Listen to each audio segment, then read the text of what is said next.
अस्सलाम वालेकुम दोस्तों, क्या आपने कभी सोचा है क्या हमारी नमाज अल्लाह तक पहुंचती भी है क्या नहीं? नमाज में खुशू खुजू कैसे पैदा करें? जब तक हमारी नमाज में खुशू और खुजू नहीं होगा, हमारी नमाज अल्लाह के यहाँ काबिल कबूल नहीं होगी। तो आइए देखते हैं आज की वीडियो में कि नमाज में खुशू खुजू कैसे पैदा कर सकते हैं। वीडियो को आखिर तक जरूर देखें। क्या आपने कभी सोचा है कि हम रोजाना 5 वक्त नमाज तो पढ़ते हैं, लेकिन क्या हमारी नमाज वाकई अल्लाह की बारगाह में कबूल भी होती है? क्या वजह है कि नमाज खत्म होते ही हमें ऐसा लगता है जैसे हमने सिर्फ एक फर्ज अदा किया, दिल में सुकून ही नहीं आता, आंखों में आंसू ही नहीं आते और जिंदगी भी नहीं बदलती। याद रहे कि जब तक नमाज पढ़ने के बाद दिल में सुकून न आए, आंखों में आंसू न आए और दिल न बदले, तब तक हमारी नमाज कबूल नहीं होती। नबी करीम सल्लल्लाहु अलैहि वसल्लम ने फरमाया कि बाज लोग पूरी नमाज पढ़ते हैं, मगर इनके लिए इनमें से सिर्फ थोड़ा सा अजर लिखा जाता है, क्योंकि इनके दिल नमाज में हाजिर ही नहीं होते। तो आखिर नमाज में खुशू खुजू क्या है, इसे कैसे हासिल किया जा सकता है? आज की वीडियो आखिर तक जरूर देखिए, क्योंकि मुमकिन है आज के बाद आपकी हर नमाज पहले से मुख्तलिफ हो जाए।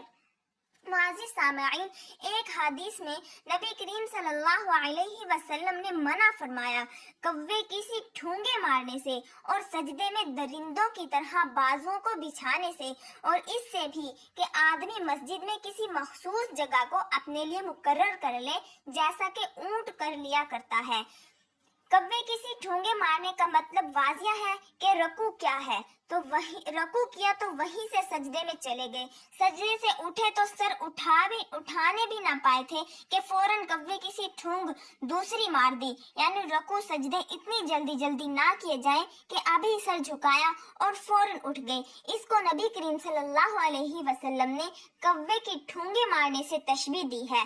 दूसरी बात है कि सजदे में दरिंदों की तरह बाजू को बिछाने से, इसकी तशरीह क्या है कि सजदे में कोहनियां जमीन से उठी हुई और पहलुओं से अलग रहनी चाहिए।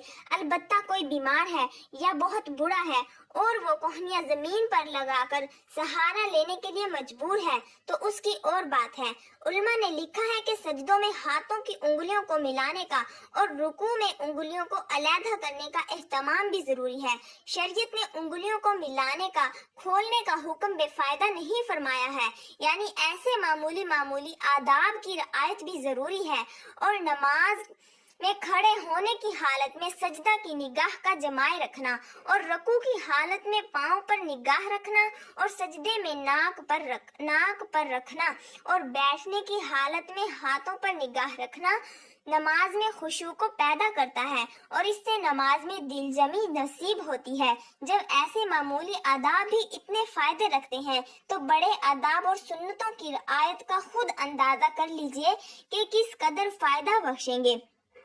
तीसरी बात कि ऊंट की तरह किसी एक जगह को मखसूस ना करना। इसकी तशरीह ये है कि ऊंट की ये आदत होती है कि जिस जगह वो बैठने लगता है वहां फिर दूसरे ऊंट को बैठने नहीं देता।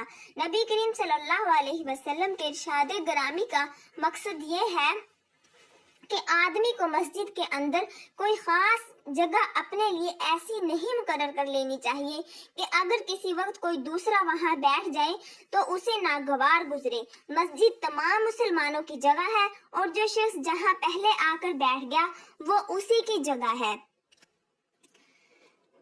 मेरे मुअज़्ज़िज़ सामईन, नमाज सिर्फ खड़े होने, रकू करने और सजदा करने का नाम नहीं। नमाज तो बंदे और अल्लाह के दरमियान एक ऐसी मुलाकात है जिसमें बंदा दुनिया को छोड़कर अपने रब के सामने हाजिर होता है। अगर जिस्म मस्जिद में हो और दिल बाजार, मोबाइल, कारोबार या दुनिया की फिक्र में गुम हो, तो ऐसी नमाज में खुशू कैसे आएगा? खुद सोचिए, कहाँ से आएगा? खुशू का मतलब है दिल में अल्लाह की अजमत का पैदा हो जाना, अपनी कमजोरी को महसूस कर लेना और ये यकीन रखना कि मेरा रब मुझे देख रहा है। जब बंदा इस कैफियत में नमाज पढ़ता है तो उसके हर सजदे में आजिज़ी होती है, हर रकू में मोहब्बत होती है और हर दुआ में उम्मीद होती है। हदीस मुबारका में है रसूल सल्लल्लाहु अलैहि वसल्लम ने फरमाया, आदमी की नमाज उस वक्त तक काफी नहीं होती जब तक वो रुकू और सजदे में अपनी कमर सीधी न कर ले। इस हदीस से मालूम होता है कि नमाज जल्दी जल्दी पढ़ना पसंदीदा नहीं, बल्कि हर रुकन को इत्मीनान से अदा करना जरूरी है। नमाज के आदाब। नमाज में चंद आदाब ऐसे हैं जो खुशू पैदा करते हैं। पहला अदब, सजदे की जगह पर नजर रखनी चाहिए, यानी कि बेवजह इधर उधर नहीं देखना चाहिए। शैतान की तरफ से तवज्जो हटाने का जो है सबब बनता है। दूसरा अदब, जिस्म को सुकून से रखना, यानी कि बार बार कपड़ों को सीधा नहीं करना चाहिए। अक्सर औरतों की, मर्दों की आदत होती है कि बार बार अपनी पगड़ी को, टोपी को, कमीज को सीधा करते रहते हैं, या गैर जरूरी हरकतें करना खुशू को खत्म कर देता है। तीसरा अदब, इमाम से पहले कोई अमल ना करना। नबी करीम सल्लल्लाहु अलैहि वसल्लम ने सख्ती से मना फरमाया कि इमाम से पहले कोई रुकू या सजदा किया जाए। हजरत अली रजी अल्लाह ताला अन्हा जब नमाज के लिए खड़े होते तो उनके चेहरे का रंग बदल जाता था। किसी ने पूछा, ए अमीरुल मोमिनीन, ये कैफियत क्यों है? आपने फरमाया, अब वो इमानत अदा करने का वक्त आ गया है जिसे आसमानों और जमीन ने उठाने से इनकार कर दिया था। सोचिए, जिनके दिल अल्लाह की मोहब्बत से भरे हुए थे, इनके लिए नमाज कितनी अजीम इबादत थी। नमाज से पहले वजू सुकून से करें। अजान सुनते ही दुनिया के तमाम काम छोड़ दें। नमाज के अल्फाज का तर्जमा समझने की कोशिश करें। हर सजदे में ये तसव्वुर करें कि शायद ये मेरी जिंदगी का आखिरी सजदा हो, और नमाज के बाद अल्लाह ताला से दुआ करें, या अल्लाह मेरी नमाज में खुशू अता फरमा। दोस्तों, अपनी नमाज ठीक करने के लिए अल्लाह से दुआ जरूर किया करें। अल्लाह ताला हमारी दुआ को सुनते हैं और इन्हें हमारे हक में कबूल भी फरमाते हैं। मेरे अजीज सामाईन, हमें मालूम नहीं कि अगली नमाज नसीब होगी भी या नहीं, इसलिए आज ही फैसला करें कि अब नमाज सिर्फ पढ़नी नहीं है बल्कि दिल से पढ़नी है। अल्लाह ताला हमें ऐसी नमाज नसीब फरमाए जो हमारी दुनिया भी बदल दे और आखिरत भी संवार दे। आमीन या रब्बुल आलमीन। अगर आप चाहते हैं कि हमारी नमाजों में खुशू पैदा हो और ऐसे ईमान अफरोज बयानात आप तक मुसलसल पहुंचते रहें, तो वीडियो को लाइक करें, अपने अजीजों के साथ शेयर करें और चैनल को सब्सक्राइब करके बेल आइकन जरूर दबा दें।